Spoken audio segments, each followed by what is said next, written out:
Hi everyone, my name is Ryder Scott. I'm the statewide director of the 4-H Camp and Learning Center program for the University of Maine Cooperative Extension. I'm going to tell you a little bit about Cooperative Extension and our 4-H Youth Development Program. Annually, 4-H serves over 25,000 youth statewide through our club program, after-school programs, in the classroom, and then my favorite part, our 3 camp and learning centers at Blueberry Cove in Tennants Harbor, Tanglewood in Lincolnville, and Bryant Pond here in Western Maine. Combined, our 4-H camps have over 100 years of youth camping experience. And over my years as camp director and now statewide director, we've refined what we think is a great model for teaching staff to be risk managers, to have safe and quality youth programs. So we're here to talk about safety and the idea of risk. So it starts with a question. Is your camp or youth program on campus at one of the University of Maine system campuses, at an off-site location sponsored by UMaine? Is your camp or youth program safe? And the answer that we're looking for really from our counselors, our coaching staff, our seasonal staff, the answer that we're really looking for is no, because there is risk inherent in every single one of our programs. There's risk inherent in working with youth at any time. Believing that our programs are safe actually is problematic because it leads us to be complacent. As directors, our job instead is to manage risk and, more importantly, to train our staff to be risk managers at all levels. Is risk bad? Let's take a look at the idea of risk itself. Risk is equal to the probability that an accident can happen multiplied by the consequences that could result from that accident. So, is there risk to walking across campus? Sure. Absolutely. We could slip and fall. We could stub our toe. Any number of things could happen. We could get sunburned. Are the consequences of those accidents high? No, they're not. So walking across campus we would consider to be a fairly low-risk activity. Now, compare that to rock climbing, let's say, or climbing Mount Katahdin. The probability that an accident could happen in a remote location with an adventure activity is high. The consequences are also high. There is limited access to emergency medical support, etc. So we would say that that's a high-risk activity and we would manage that appropriately. Another thing we always ask our staff is risk bad? Because we don't want to convey an idea that, that we're trying to eliminate all risk-taking. And the answer we're looking for is no, because risk is actually how we grow as people. We grow from stepping out of our comfort zone, which might be, for our youth, might be when they're at home on the couch playing video games. The whole purpose of going to a University of Maine system-sponsored camp is to step out of that comfort zone, meet new people, challenge ourselves, and grow from those experiences. The institution, the University of Maine system, is here to back us up, especially when our decisions and actions, number one, cannot be found to be negligent. Number two, are in line with the law, UMS policy and local protocols. And finally, pass the straight face test. This model shows how to train staff how to understand youth program risk management. In any activity, there are environmental factors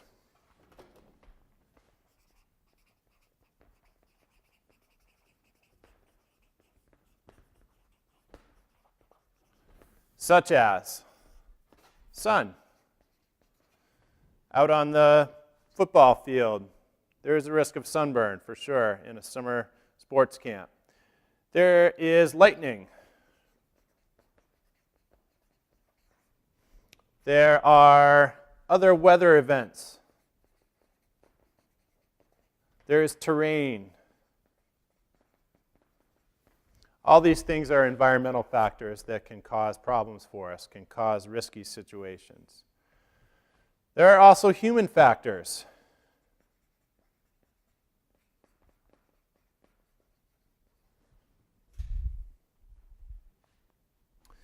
And human factors include things like, the obvious things like not being prepared.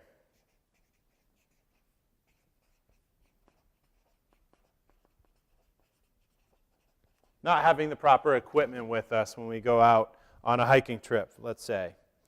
There are also some less obvious things. For example, bullying.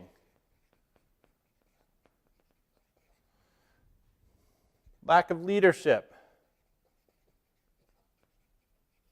Or sometimes, for example, a discrepancy between two leaders of a group, a difference of opinion. I'll give you an example. There's a group, hypothetically, that is hiking in the mountains of Maine, and it's summertime, it's August, it's getting to be 3 o'clock in the afternoon, it's been hot and humid all day. One leader decides, expresses the opinion that they want to push on, go up and over an exposed ridge above tree line to get to the campsite for the next day. The other leader feels that it's not safe to go on, the group is tired, it's getting to be late in the afternoon. We all know that thunderstorms are a possibility in the summertime in Maine. So, whose decision-making do you go with? Training staff to go with the most conservative decision when there's a discrepancy between leadership is a really important thing to do. So, there is a kind of a sweet spot, if you will, between environmental factors and human factors that leads to accident potential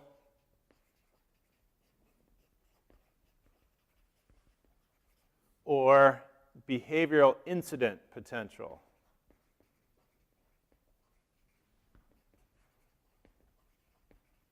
And again, we're not trying to eliminate all risk. We are trying to train staff to identify risk, to evaluate risk, and to start to learn how to manage risk at all levels. Some of the situations that we will encounter in youth camp programs in the University of Maine system this summer have nothing to do with lightning or hiking outdoors up on Mount Katahdin. They have more to do with the risk factors that come from, for example, students sleeping in a dorm overnight. So, making sure that we're managing for those behavioral incidents as well. Things like bullying, things like sexual harassment, things like inappropriate behavior, drugs and alcohol, those kinds of things. We encourage all of our staff in all of our different seasons in the 4-H Camp and Learning Center network to brainstorm some of the things that can go wrong. These are site-specific. They're different for a theater camp compared to an outdoor-based 4-H camp. But we encourage you to brainstorm with your staff the things that could cause liability, the things that could cause an accident, and you'll find that there are actually a limited number of them.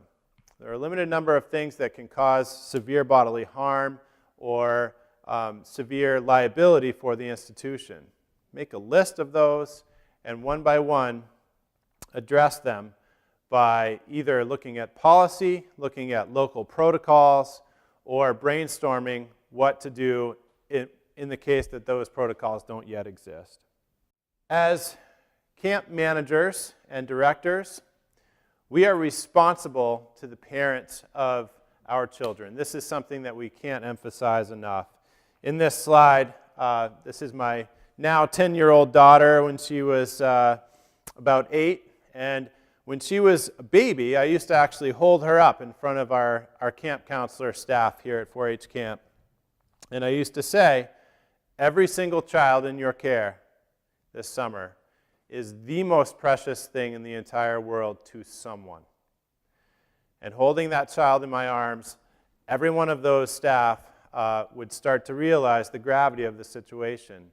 So the concept of in loco parentis comes into play. We are literally the mothers and fathers and caregivers for every single minor in our care this summer.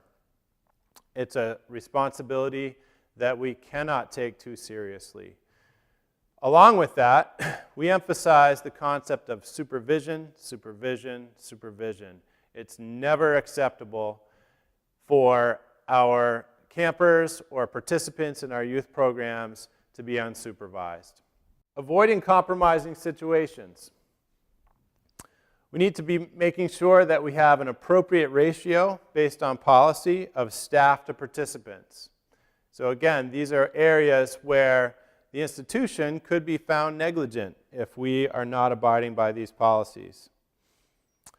Staff need to be no less than 2 years older than their oldest participants in their groups. Sleeping arrangements need to be thought through. In some cases, we have separate boys and girls dorm situations, and that's great. In other cases, we may be camping out at a remote campsite. We may have cabins. We may have mixed gender situations. In all cases, we need to be making sure that we're being responsible just the same way a parent would be. We are what's called mandated reporters in the state of Maine. That means that if a child comes to one of our staff or to you as a camp manager or director and reports or discloses that he or she has been abused or neglected back at home, or for that matter, under our care, we are mandated by the state of Maine to report that. And that's all in our newly revised camp and youth program policies. It's extremely important to train staff to two things. One is they have to bring that forward. The second thing that we always teach staff is that they cannot promise that child that they will keep it a secret. Children will often say, I have something to tell you, but I need you to promise not to tell anyone else. It's very important that we train staff that they should listen, but they cannot promise that they will keep it secret. And then they, of course, need to bring that information forward. Finally, we also train staff that independent decision-making, regardless of the circumstances, in other words, going off the radar of policy, going off the radar of common sense, going off the radar in any way, and making an independent decision, no matter what the situation, opens up themselves and the institution to risk. So we encourage staff to always check in with a director when they're in a situation where they feel they might need to deviate from policy. If checking in with a director is not possible, then we train them to just stick with policy. The policies are there for a reason. The reason is to keep all of us safe, especially the children in our care. We live in a world where everyone is on social media, everyone is online. It's a way that we communicate. It's a way we do marketing. And this adds a lot of complexity to our work with minors in youth camp programs. At the 4-H centers, we train our staff that they are not at all to interact with youth on social media. So they're not to friend their kids that are in their groups or in their cabin on Facebook later, no matter how much that kid really wants to interact with them on social media. It's against our policy for the protection of youth. Going along with that, we do not share the images of youth without parental permission. There are standard University of Maine system photo release forms that we hand out. We make sure parents know that those are optional. And we use discretion with using the images of minors on our website, in our brochures, and on social media. And finally, camp programming, the content, the lesson plans, the marketing materials, all of that are the intellectual property of the University of Maine system. It's very important to train staff that it's inappropriate for them to take what they learn as a counselor or a coach or a leader in a University of Maine sponsored camp program and use it later for their own profit. Of course, they can take all the experiences that they had in a summer job, put it on their resume, use it to inform what they do in the future, but they're not to take our specific staff manuals, our specific plans, and use those for their own profit. Start a company, put a website up, and start using photos and materials from a University of Maine sponsored program. I hope you all have learned something. I hope that you all have a safe and enjoyable summer, and it's such a pleasure to know that so many youth in the state of Maine are going to be interacting with university-sponsored camps and youth programs this summer. Take care, everyone.